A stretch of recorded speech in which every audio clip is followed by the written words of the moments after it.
All right, hi. I'm Shane DeFreest. I am the marketing manager in charge of community development for the World of Darkness. I am here because when I was a 21-year-old kid, I played a game called Vampire because I joined the CAM.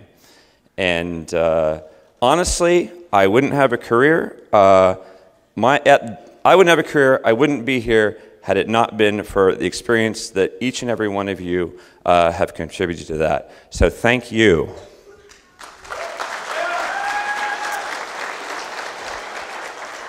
You know, and one of the first things that I did when I got here is I really had to think that you know, my story could be anybody's story, and how I was going to interact with the CAM. Because like a lot of people, is that when you're in a community for any one real long duration of time, you know, there's highs, there's lows, there's challenges, you know, and I've seen them all. I mean, I could probably sit down and share a similar story, good or bad, right or wrong, with just about anybody in this room at some level. And I realized that, you know, my own relationship has been in some ways parallel to White Wolf's, in that at times it's been inconsistent, and at times it's simply been dysfunctional.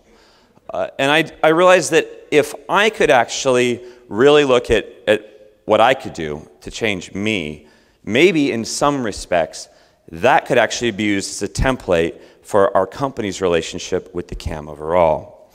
You know, so when I took the job, I really sat down, and this is really true, it's a true story, is that the first thing I did is I wrote 7 names on a piece of paper.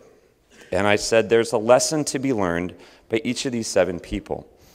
And if I could really understand what that was and dilute it, there's something that I could really learn from that would benefit every member of the World of Darkness community, not just the Camarilla.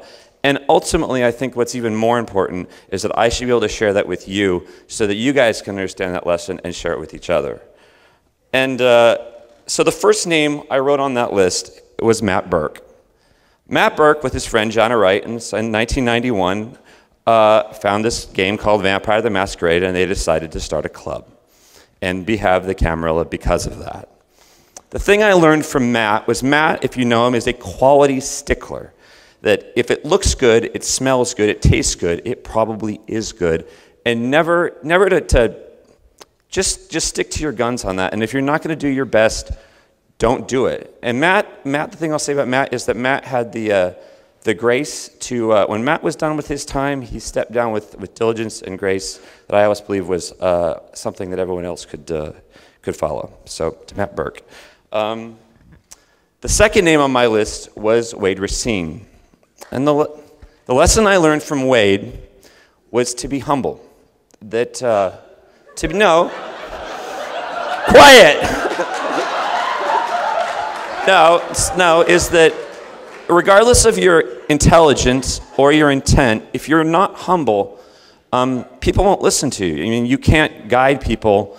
And that really the lesson I learned from Wade is that regardless of how high you start or how far you fall, and this is something I can personally relate to, is that if you have the right attitude and you're willing to do the work, anyone and everyone can pick yourself up, dust yourself off, and dig yourself up out of the hole that you got yourself in. And I'm not there all the way yet, but I feel like I'm getting closer. So, the next name on my list is Heidi Price. And at a time when the club was basically near disaster, it was broke, it had no money, and it was basically all going to fall apart. I honestly believe that if not for Heidi Price, an Olympic-level skier, there simply wouldn't be a club today. This woman had vision and a no-can-do attitude that I always admired and will always admire. The next name on my list is Dr. Stephen Balfour. Steve, I always believed, was the epitome of the term grace under pressure. A smart, intelligent man that taught me to think, and when the entire world around you is in total chaos, based on complete emotion, try and think it through, because that will get you through to the next day. Jay Poore, as the director of chapters, took a grueling, unorganized mess that was our community, codified it, unified it, and made it into an organizational structure that has absolutely stood the test of time. She was quite literally patent to Heidi Price's Eisenhower. And the lesson I learned from Shay, the lesson I learned from Shay was to play to your strengths. That not every field commander is meant to be a general. If you're good at one thing, do that thing. We need specialists, and then we need specialists. We need experts, and that's what build community is. People that are really, really good at doing what you do.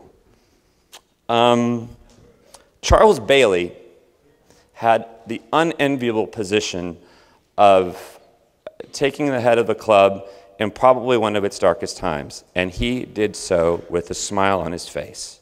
That Charles always greeted everyone with a hearty handshake and a big hug, and that the one thing I've learned from Charles is that any type of leader has to be one part king and one part clown, and if you can't be both equally, then you really shouldn't be either.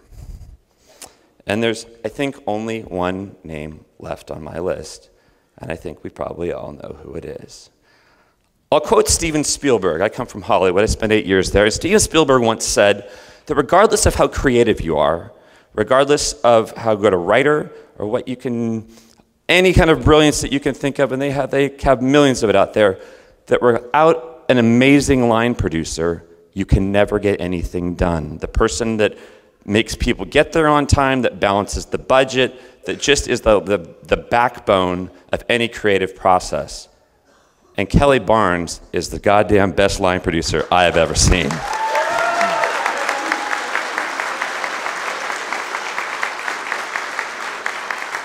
So, while we may not have always agreed with certain decisions in the past, those things are in the past, and that regardless of those disagreements, they do not nor will ever take away from what those 7 people have done for our community, and I would like to publicly give them a much long overdue thank you.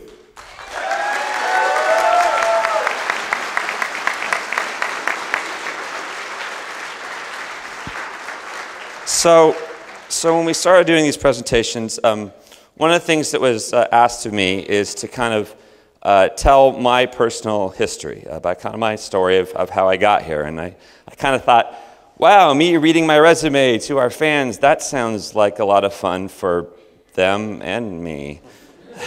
But, you know, when I really did think about it, one of the interesting things that came out to me a lot this weekend is people go, Shane, do you play? Have you ever played? Do you know anything about this? And that actually really kind of resonated with me. Because I guess I do have kind of a fun, interesting journey that has really touched on all elements of the world of darkness and of vampire, particularly. You know, when I said I started in the cam, and you know, I'm a theater geek. I was a theater kid at heart, who read comic books and played games, and I wanted to get, like, all my friends went to Juilliard after high school, and I said, I don't want to wait tables my entire life. So when I was 21, and you understand, and you know, a friend of mine said, hey, well, you know, if you come to this thing, it's a lot like theater. And I said, okay, that sounds like a lot of fun. And I don't think since I was probably 8 years old and I first saw Star Wars did I get so completely captivated by something that it literally just changed my life. And so I started playing in the cam, and that was about 1994. And in 1995, I worked at Dark Horse Comics very briefly, and that lasted about a year. And I realized after 10 years of collecting comic books, my whole goal was to work in the comic book industry. And you know what? People that work in the comic book industry, it sucks. Don't do it. They're assholes. They don't like comics.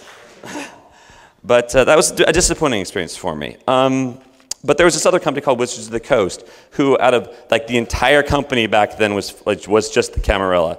And they had this game called Jihad, which was later changed to Vampire: The Eternal Struggle. And I'm only convinced they got it because they couldn't really